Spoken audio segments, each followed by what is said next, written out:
ప్రియ దేవుని బిడ్డలారా, బైబిల్ చదవటం వినటం వల్ల మనలో విశ్వాసం పెరుగుతుంది. మన మార్గానికి త్రోవ చూపుతుంది. సమస్త జనులను శిష్యులనుగా చేయుడి మత్తయి 28:19 వచనంలో దేవుని వాక్యం తెలియచేస్తోంది. తెలుగు బైబిల్స్ను ఆర్ఆర్కే మూర్తి గారు రీసెర్చ్ చేసి విశ్లేషణ చేసిన బైబిల్లోని ప్రతి అధ్యాయాలను వచనాలను వరుస క్రమంలో అనగా ఆదికాండం నుండి ప్రకటనా గ్రంథం వరకు ఇవ్వబడుతుంది. ప్రతి ఒక్కరూ ఆధ్యాత్మికంగా విశ్వాసంలో బలపడి మీ జీవితంలో ఎదుర్కొంటున్న సమస్యల నుండి విడుదల పొందండి. ప్రతి ఒక్కరూ మీ దీవెన టీవీని సబ్స్క్రైబ్ చేసి ఈ వాక్యాన్ని లైక్ చేసి మీ మిత్రులకు బంధువులకు షేర్ చేయండి. దేవుని సువార్తను ప్రకటింపబడుటలో మీరు పాలిభాగస్తులు కండి. ప్రియమైన దేవుని బిడ్డలారా, మన వాక్య భాగం యోబు గ్రంథం 39-40 అధ్యాయాలు. సావధానంగా వినండి. దేవుడు మాట్లాడుతున్నాడు. యోబు, నీకేం తెలుసునని ఇదంతా మాట్లాడుతున్నావు? అడవిలో పొండమేకలు ఈనే కాలం నీకు తెలుసా? లేళ్లు అడవిలో పిల్లలను పెట్టే కాలమేది నీకు తెలుసా? వాటి పిల్లలు తల్లులను విడిచి ఎటో వెళ్లిపోతాయి. వాటి జాడ నీకు తెలుసా? ప్రియ శ్రోతలు, జీవితంలో మనకెన్ని సమస్యలు ఎదురవుతాయి. మన దృష్టి సమస్యల మీద కాదు, దేవుని మీద ఉండాలి. దేవుడు యోబును ఎన్నో ప్రశ్నలు అడిగాడు. జంతుశాస్త్రం మానవుడికి తెలుసా? ఎంత తెలుసు? దేవుడు అడిగిన ప్రశ్నలకు యోబు జవాబు చెప్పలేడు, చెప్పనక్కర్లేదు. యోబు దేవుని మాట వినాలి, అంతే. దేవుని నీతి న్యాయములు ఎన్నటికీ మారవు. దేవునికి పక్షపాతం లేదు. దేవుడు ఇచ్చింది, జరగనిచ్చింది మానవుడు కృతజ్ఞతతో స్వీకరించాలి. అరణ్యంలోని అడవిగాడిదలను, గురుపోతులను, నిప్పుకోడిని సృజించిన జ్ఞానం ఎంత గొప్పది! అడవి గుర్రాలు, డేగ, పక్షిరాజు ఇవన్నీ దేవుని సృష్టే. యోబు, నా సృష్టి పరిశీలనలో నీకేమి బోధపడింది? మన దేశంలో అడవుల్లో తిరిగే పక్షుల వేటగాండ్లకు 100 కొలది పక్షుల పేర్లు వచ్చు. పాటల రూపంలో పక్షుల జాబితా చెబుతారు. ఆరేడు, పూరేడు, అసలు పోలెగాడు, పచ్చమూతి కొంగ, పాముల నారిగాడు అంటూ వాటి పేర్లు ఏకరువు పెడతారు. అడవి జంతువులను మనము లెక్కించగలమా? ప్రియ విశ్వాసి, సర్వ సృష్టికి కర్త దేవుడే. దేవుడు లేకపోతే ఈ సృష్టిలో క్రమమే ఉండదు, ఋతువులు ఉండవు, సృష్టిలో చలనమే ఉండదు. ఈ 39వ అధ్యాయంలో అంతా ఒక శ్రావ్యమైన పాటగా ధ్వనిస్తోంది. దేవుడు తన సృష్టిలోని విచిత్ర విశేషాలను యోబుకు తెలియచేస్తున్నాడు. యోబు సమస్యకు పరిష్కారంగా తన సృష్టి రహస్యాలను వివరిస్తున్నాడు. సగటు మానవుడు జీవితకాలమంతా పడే శ్రమ యోబు కొన్ని దినాలలోనే అనుభవించాడు. బాధ దుర్భరమనిపిస్తోంది. యోబు మనసు నిండా సమస్యలు. వాటికి దేవుడు జవాబు చెప్పటం లేదు. మర్మాలను తెలుసుకోవాలనే ఆశ కంటే దేవుణ్ణి ఎరిగి ఉండడం మేలు. యోబు బాధ మానసికం, శారీరకం. చర్మ వ్యాధి బాధ పెడుతోంది. స్నేహితుల సూటిపోటీ మాటలతో అతని మనసెంతో గాయపడింది. భార్య తూలనాడుతోంది. పుండు మీద కారం చల్లినట్లనిపించింది. తన బాధలో సంధి ప్రేలాపనలుగా ఏమేమో అన్నాడు. గాని తన దేవుణ్ణి మాత్రం యోబు విడువలేదు. దేవుడు తనతో నేరుగా ఎందుకు మాట్లాడడు? దేవుని మౌనం యోబు బాధను రెట్టింపు చేసింది. ఇదంతా సైతాను నిర్వాకం అని యోబు ఎరగడు. తన శ్రమలకు కారణమేదో దేవుడు తనకు స్వయంగా చెప్పాలి. సరే, అతని ఆశ నెరవేరింది. దేవుడు తన సృష్టి వైభవాన్ని విడమరిచి చెబుతున్నాడు. దేవుడంటున్నాడు, యోబు, నీ శక్తి ఏపాటిది? నీ జ్ఞానం ఎంత? నీవు ఈ విశ్వమంతటినీ నడిపించగలవా? దేవుడు ఇదంతా చెబుతున్నాడు గాని నీతిమంతుడికి ఎందుకు శ్రమలొస్తాయో కారణం చెప్పటం లేదు. దేవుని బిడ్డలారా, వింటున్నారా? యోబుకు కావలసింది దేవుడు. తన ప్రశ్నలకు జవాబు రాకపోయినా యోబుకు దేవుడున్నాడు. అది చాలు. సైతాను దేవుణ్ణి సవాలు చేశాడు. యోబు చేత పాపం చేయిస్తానన్నాడు గాని సైతానే ఓడిపోయాడు. ఎన్ని శ్రమలు వచ్చిపడ్డా యోబు విశ్వాసము ఏమాత్రమూ సడలలేదు. యోబు గాని అతని స్నేహితులు గాని దేవుణ్ణి గురించి చెప్పిన మాటలు వారి అజ్ఞానాన్ని బయలుపరిచాయి. యోబు స్నేహితులకు గర్వభంగమైంది. యోబు తన విశ్వాస పరీక్షలో గెలిచాడు. నోవహు, దానియేలు, యోబు అనే నీతిమంతులు ముగ్గురు వాక్యంలో చిరస్థాయిగా నిలిచిపోయారు. యోబు తాను కోల్పోయిన దానికి రెట్టింపును పొందిన విజేత. యోబు స్నేహితులు తమ వేదాంత ధోరణిలో ఏమేమో మాట్లాడారు గాని దేవుని చిత్తానికి సంపూర్ణ వివరణ ఇవ్వలేకపోయారు. శ్రమలు దేవుని బిడ్డల ఆధ్యాత్మిక పరిశ్రమలు. దేవుడు నాకెందుకిలా చేశాడు అని తలపోసుకొని వలపోసుకునే కంటే దేవుడేమై ఉన్నాడు అనే ధ్యానం మనకెంతో మేలు. యోబు గ్రంథం అనేక ప్రశ్నలను రేపుతుంది. ఈ ప్రశ్నలకు జవాబులు కొత్త నిబంధనలోనే దొరుకుతాయి. క్రీస్తునందు యోబు ప్రశ్నలకు జవాబులున్నాయి. యోబు సమస్యలకు పరిష్కారమున్నది. యోబు గ్రంథంలో 6 ముఖ్య ప్రశ్నలున్నాయి. 1. దేవునితో నాకు వ్యాజ్యమున్నది. మా ఇద్దరి మధ్య ఉండి మా ఇద్దరిపై చేయి ఉంచదగ్గ మధ్యవర్తి లేడు అని యోబు అంటే 1 తిమోతి 2:5 అంటోంది. దేవుడొక్కడే, దేవునికి నరులకు మధ్యవర్తి ఒక్కడే, ఆయనే యేసుక్రీస్తు అనే నరుడు. 2వ ప్రశ్న, మరణమైన తరువాత నరులు బ్రతుకుతారా? దీనికి జవాబు యోహాను సువార్త 11:25. యేసు అన్నాడు, పునరుత్థానమును జీవమును నేనే. నాయందు విశ్వాసముంచేవాడు చనిపోయినా బ్రతుకుతాడు. 3వ ప్రశ్న, నాకు సాక్షి అయినవాడు పరలోకంలో ఉన్నాడు. నా పక్షముగా సాక్ష్యము పలికేవాడు పరమందున్నాడు. దీనికి నెరవేర్పు హెబ్రీ పత్రిక 9:24. హస్తకృతమైన పరిశుద్ధ స్థలములో ఆయన ప్రవేశించలేదు గాని ఇప్పుడు మన కొరకు దేవుని సముఖమందు కనపడడానికి పరలోకములో ప్రవేశించాడు. 4వ ప్రశ్న, నా విమోచకుడు సజీవుడని తరువాత ఆయన భూమి మీద నిలుస్తాడని నేనెరుగుదును.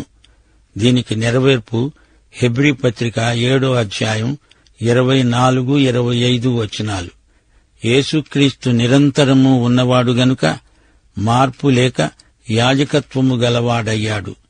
ఈయన తన ద్వారా దేవుని వద్దకు వచ్చేవారి పక్షముగా విజ్ఞాపన చేయడానికి నిరంతరము జీవిస్తున్నాడు గనుక వారిని సంపూర్ణముగా రక్షించడానికి శక్తిమంతుడై ఉన్నాడు. ఇక 5వ ప్రశ్న, ఆయన నివాస స్థానము వద్ద నేను చేరేటట్లు ఆయనను నేను ఎక్కడ కనుగొంటానో అది నాకు తెలియబడునుగాక. ఆయన సన్నిధిని నేను వ్యాజ్యమును విశదపరుస్తాను. వాదములతో నా నోరు నింపుకుంటాను. ఆయన నాకు ప్రత్యుత్తరముగా ఏమి పలుకుతాడు అని నేను తెలుసుకుంటాను. ఆయన నాతో పలికే మాటలను గ్రహిస్తాను. దీనికి జవాబు యోహాను సువార్త 14:9 ఉంది. యేసు అన్నాడు, నేను ఇంతకాలము మీ వద్ద ఉండినా నీవు నన్ను ఎరుగవా? నన్ను చూచినవాడు తండ్రిని చూచి ఉన్నాడు. ఇక 6వ ప్రశ్న, యోబు గ్రంథం 40:4-5 చిత్తగించు, నేను నీచుణ్ణి, నేను నీకు ఏమని ప్రత్యుత్తరమిస్తాను? నా నోటి మీద చెయ్యి పెట్టుకుంటాను. ఒకమారు మాట్లాడాను, నేను మరల నోరెత్తను. 2 మార్లు మాట్లాడాను, ఇక పలకను. దీనికి జవాబు మత్తయి సువార్త 16:26 ఉంది. ఒక మనుష్యుడు లోకమంతా సంపాదించుకొని తన ప్రాణమును పోగొట్టుకుంటే అతనికేమి ప్రయోజనము? ఒక మనుష్యుడు తన ప్రాణమునకు ప్రతిగా ఏమి ఇవ్వగలడు? అయితే దేవుడు లోకమునెంతో ప్రేమించి లోకానికి తన అద్వితీయ కుమారుణ్ణి ఇచ్చాడు. శ్రమబాధితులైన విశ్వాసులారా, దేవుడు పెట్టే విశ్వాస పరీక్షలో గెలవండి. ఆత్మ పరీక్ష చేసుకోండి. కొన్ని శ్రమలు మానవులందరికీ వస్తాయి. వాటి ఎడల దేవుని బిడ్డలకు సరైన వైఖరి ఉండాలి.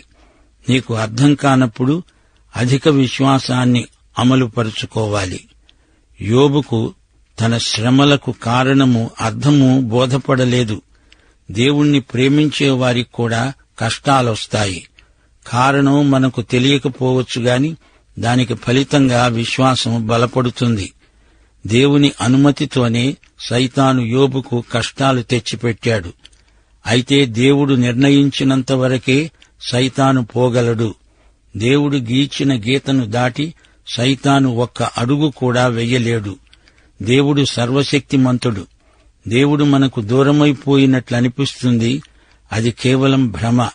దేవుడు ఎల్లప్పుడూ అతి సమీపంగానే ఉన్నాడు.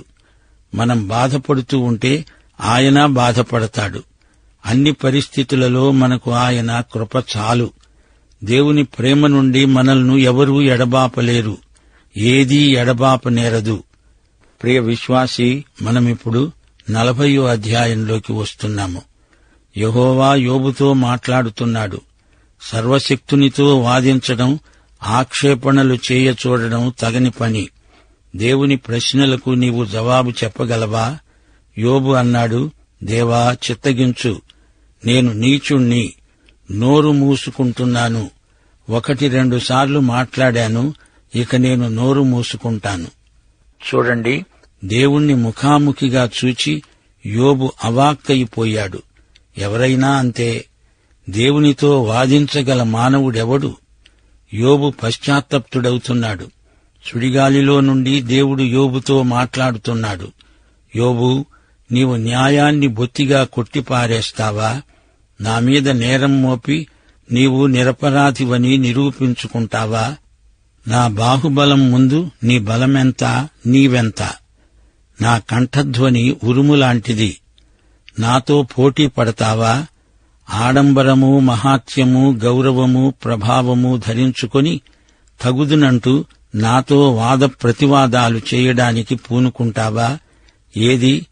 నీ ఆగ్రహాన్ని కుమ్మరించు, అది ప్రవాహమై పారేటట్లు చెయ్యి, చూస్తాను. గర్విష్ఠులను అణిచివేస్తావా? దుష్ట శిక్ష, శిష్ట రక్ష నీ చేతిలో పెట్టుకుని చేసి చూపు. యోబు, నిన్ను నీవు నా స్థానంలో పెట్టుకుంటావా? సృష్టిలోని రహస్యములు, మర్మములు నీకు తెలుసా?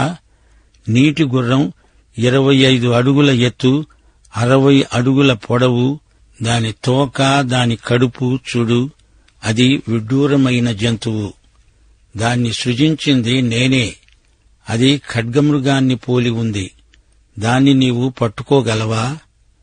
ప్రియ విశ్వాసి, ఈ 40వ అధ్యాయంలో దేవుడు యోబును నిలదీసి అతని మీద ప్రశ్నల వర్షం కురిపించాడు. దేవుని మాటల్లో ఒక గద్దింపు, ఒక సవాలు ధ్వనిస్తున్నాయి. ప్రశ్నల రూపంలో దేవుడు సందేశమిస్తున్నాడు. దేవుని మీద వ్యాజ్యమాడతాను అనుకున్నాడు యోబు. మానవుడు దేవుని సృష్టి తన సృష్టికర్తతో వాదించగలదా? దేవుని ఎదట యోబు తన అవివేకాన్ని ఒప్పుకున్నాడు. పశ్చాత్తప్తుడయ్యాడు. యోబు తనను తాను సమర్థించుకోలేక అవాక్కయిపోయాడు. అంతకుముందు దేవునితో వాదిస్తాను అన్నవాడు నోరు మూసుకున్నాడు. దేవా, నేను నీ ఎదట మాట్లాడగలనా? క్షమించు అని వేడుకున్నాడు. దేవుని ఎదట నేను మాట్లాడేపాటివాణ్ణా అంటున్నాడు. దేవుడు యోబును ఇంకా గాఢమైన పశ్చాత్తాపానికి నడిపిస్తున్నాడు. తన సృష్టిని గురించిన గూఢమైన సంగతులను యోబు దృష్టికి తెస్తున్నాడు. యోబు, ఇప్పుడు చెప్పు, నేను అన్యాయస్తున్నా? నీవు నీతిమంతుడివని, నేను అన్యాయంగా నిన్ను బాధపెడుతున్నానని నా మీద అభియోగం మోపుతావా? నీవు నీ స్నేహితులు ఎంతో మాట్లాడారు. మీ చర్చల సారాంశమేమిటి? నేను నిన్ను కష్టపెట్టడానికి కారణాలేవో కనుక్కునే విఫల ప్రయత్నం చేశారు గదూ. ప్రియ విశ్వాసి, పాత నిబంధనలో నీతిమంతులకు వచ్చిన శ్రమల కంటే కొత్త నిబంధన కాలంలో ఎక్కువ శ్రమలు వచ్చాయి. ఎందుకు అనే ప్రశ్నకు సంజాయిషి చెప్పుకోవలసింది దేవుడు కాదు. విశ్వాసి శ్రమల ద్వారా దేవుని యందు విశ్వాసాన్ని బలపరుచుకోవాలి. దేవునితో వాదిస్తావా? నీవు దేవునితో సమానుడివా?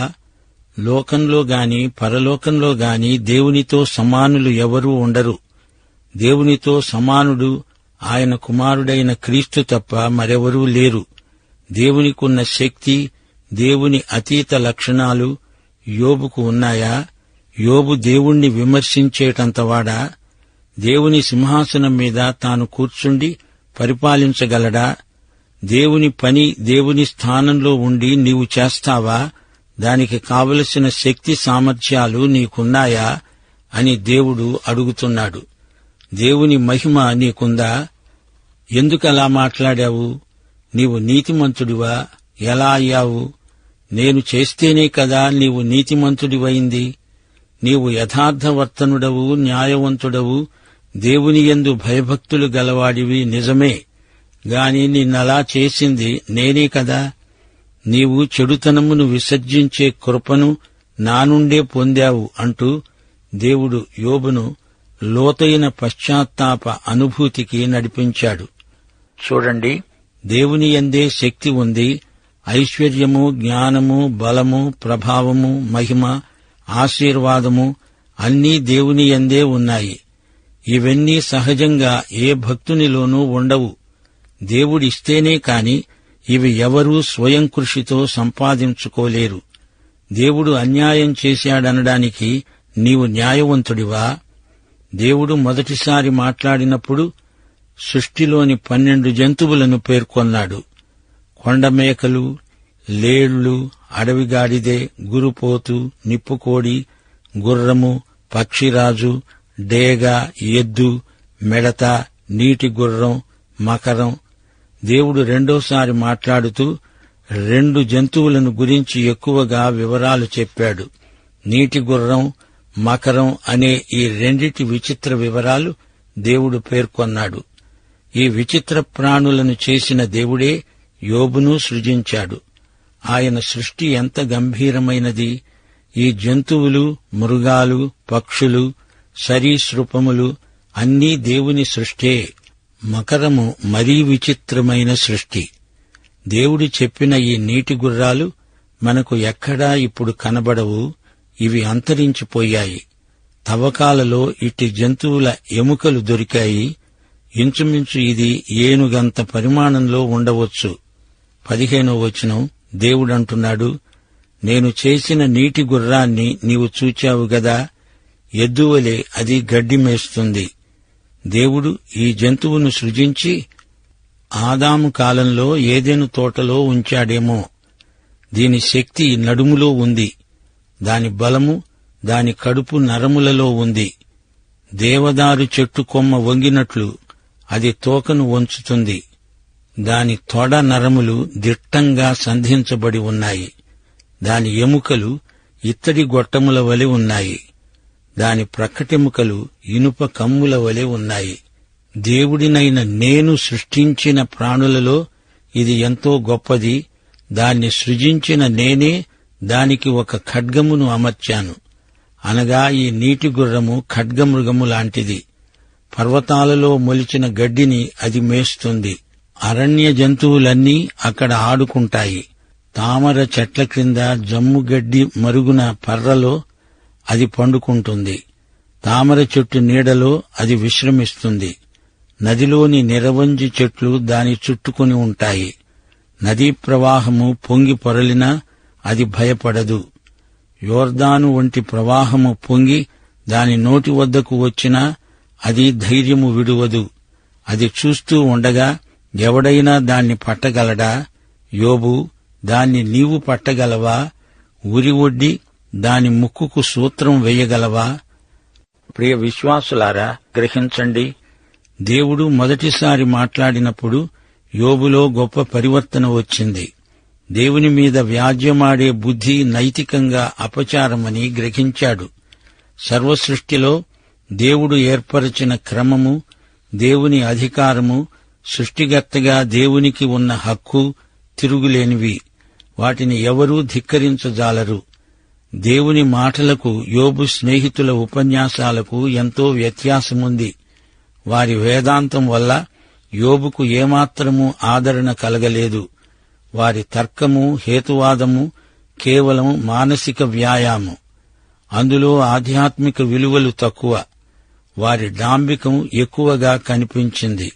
దేవుని సార్వభౌమత్వానికి ఎదురు లేదు. రోమాపత్రిక 9వ అధ్యాయం 20వ వచనంలో పౌలన్నాడు, ఓ మనుష్యుడా, దేవునికి ఎదురు చెప్పడానికి నీవెవడవు? నన్నెందుకు ఇలాగు చేశావు అని రూపింపబడినది రూపించిన వానితో చెబుతుందా? దేవునికి తన సృష్టిపై సమస్తాధికారము ఉంది. దానిని కాదనగలవాడెవడు? ఇదే ఈ పాఠంలోని సారాంశం. రోమాపత్రిక 1వ అధ్యాయం 20వ వచనంలో పౌలన్నాడు, ఆయన అదృశ్య లక్షణాలు అనగా ఆయన నిత్యశక్తి, దేవత్వము, జగదుత్పత్తి మొదలుకొని సృష్టింపబడిన వస్తువులను ఆలోచించడము వలన తేటపడుతున్నవి గనుక వారు నిరుత్తరులై ఉన్నారు. ఈ రోజున శాస్త్రీయ జ్ఞానం అభివృద్ధి చెందింది అనుకొని మానవుడు దేవుణ్ణి ధిక్కరిస్తే దేవుడు యోబును అడిగినట్లే ప్రశ్నలు అడగాల్సి వస్తుంది. వాటిని ఈ మేధావులు, శాస్త్రజ్ఞులు విని జవాబు చెప్పమనండి. చెప్పగలరా? కంప్యూటర్లు, అంతరిక్షయాత్ర ఇవన్నీ దేవుడు లేని మనిషికి తీర్పు తీరుస్తాయి. ఆధునిక యోబులకు ఈ పాఠంలో గొప్ప హెచ్చరిక ఉంది. నీవే ఒక యోబు అనుకో. నేటి నీ సమస్యల దృష్ట్యా దేవుణ్ణి ఏమంటావు? ఆయన మీద నేరం మోపే ప్రయత్నం చేస్తావా? యోబు ప్రశ్నలు అడగడం మానేశాడు. దేవుడడిగిన ప్రశ్నలకు అతనికి జవాబు లేదు. దేవుణ్ణి ముఖాముఖిగా చూచినప్పుడు అతనికి జ్ఞానోదయమైంది. దేవునికి స్తోత్రం. ప్రియ విశ్వాసులారా, వింటున్నారా? యోబు గ్రంథం బాధ అనే అంశానికి వాచక పుస్తకం లాంటిది. బాధ అనేది అక్షరాల మానవ సమస్య. నీతిమంతులకు శ్రమలొస్తాయా? ఎందుకొస్తాయి? ఈ ప్రశ్నలు పాత కొత్త నిబంధనల్లో మానవులు అడుగుతూనే ఉన్నారు. యోబు అడిగాడు, నా శరీరంలో ఈ ముల్లెందుకుంది అని పౌలు కూడా అడిగాడు. హెబ్రీ పత్రిక 11వ అధ్యాయంలోని విశ్వాస వీరులందరూ ఇదే ప్రశ్న అడిగారు. యోబుకు సరైన ప్రేరణ ఉంది. బాధాసహనం దేవుడు అతనికిచ్చిన సామర్థ్యం. ఎన్నెన్నో నష్టాలు వరుసగా అతని మీదికి వచ్చిపడ్డాయి. అతనికున్నదంతా, చివరికి ఆరోగ్యం కూడా పోయింది. అయితే యోబు తన విశ్వాసాన్ని కోల్పోలేదు. ఇలాంటి అనుభవాల ఒత్తిడిని తట్టుకొని నిలవాలంటే అది దేవుని కృపే. ఇలాంటి పరిస్థితుల్లో ఉన్నవారికి యోబు గ్రంథం ఎంతో వెలుగు. యోబు స్నేహితుల మాటలు ఓదార్పునకు బదులు ఇంకా బాధనే కలిగించాయి. యోబు స్నేహితులు 3, ఎలీఫజు, బిల్దదు, జోఫరు. వారు యోబును చూచి కలవరపడ్డారు. 7 రాత్రింబగళ్లు మౌనంగా ఉండి అతణ్ణి అలాగే గమనిస్తూ ఉండిపోయారు. అలా వారు మౌనంగా ఉన్నా బాగుండేది. వారు మాట్లాడడం మొదలుపెట్టారు. యోబు శ్రమలను విశ్లేషించి దాని మూల కారణాన్ని చర్చించటం మొదలుపెట్టారు. యోబు కష్టాలకు కారణం అతని పాపమే అని ఒకడంటే, అతడు పశ్చాత్తప్తుడవ్వాలి అని మరొకని సలహా. ఎలీహు అనే యువ వేదాంతి వారి మధ్యనే ఉన్నాడు. అతడు బహు క్లుప్తంగా మాట్లాడాడు. యోబు శ్రమలను దేవుడు అతని మేలుకే రానిచ్చాడు. బంగారం పుటం పెడితే స్వచ్ఛమై ప్రకాశిస్తుంది. అయితే ఈ స్నేహితుల్లో ఎవరూ శ్రమలకు పూర్తి అర్థం చెప్పలేకపోయారు. శుష్క తర్కాలతో, వ్యాఖ్యానాలతో తమ వాగ్ధాటిని ప్రదర్శించారు. దేవుడు ఇదంతా గమనిస్తూనే ఉన్నాడు. యోహాను సువార్త 9వ అధ్యాయంలో పుట్టుగుడ్డివాణ్ణి గురించి ప్రభువు ఏమన్నాడు? వీడు గుడ్డివాడై పుట్టడానికి వీడు గాని వీని తల్లిదండ్రులు కాని పాపం చెయ్యలేదు. వీడు ఎందుకు గుడ్డివాడో కారణం నేను మీకు చెప్పను. మీరు తెలుసుకోవాల్సిన అవసరం లేదు. దేవుని క్రియలు వీని యందు ప్రత్యక్షపడాలి అంటే, శిష్యులారా, మీరు ఇతని కండ్లు తెరవాలి. అంతేకాని మరుగైన సత్యాలను చర్చిస్తూ గుడ్డివాణ్ణి అలాగే వదిలేస్తారా? నీ సౌశీల్యాన్ని మెరుగుపరచడానికి యోబులాంటి శ్రమలు అందరికీ రావాలని ఎక్కడా లేదు. సంగతులు మరుగు చేయటం దేవునికి ఘనత. శ్రమలు కావాలని తెచ్చిపెట్టుకోవద్దు. శ్రమలొస్తే యోబు చరిత్ర మనకు ప్రయోగాత్మక పాఠమవుతుంది. నీ శ్రమలలో దేవుడే నీతో మాట్లాడతాడు. దేవుడు యోబుతో మాట్లాడాడు. దేవుని మాటలు ఒక్క యోబుకే కాదు, మనందరికీ వర్తిస్తాయి. ప్రియ విశ్వాసీ, యోబు యొక్క దేవుడే నీ దేవుడు, నా దేవుడు. ఆయనే యేసుక్రీస్తు. ఈ యేసుక్రీస్తును నీ స్వకీయ రక్షకుడుగా ఎరుగుదువా? అయితే ఈ పాఠం నీకోసమే. పాఠం ఇంతటితో సమాప్తం. మన ప్రభు అయిన యేసుక్రీస్తు వారి దివ్యకృప, తండ్రి అయిన దేవుని పరమ ప్రేమ, పరిశుద్ధాత్మ యొక్క అన్యోన్య సహవాసము మనకందరికీ సదాకాలము తోడై ఉండునుగాక. ఆమేన్.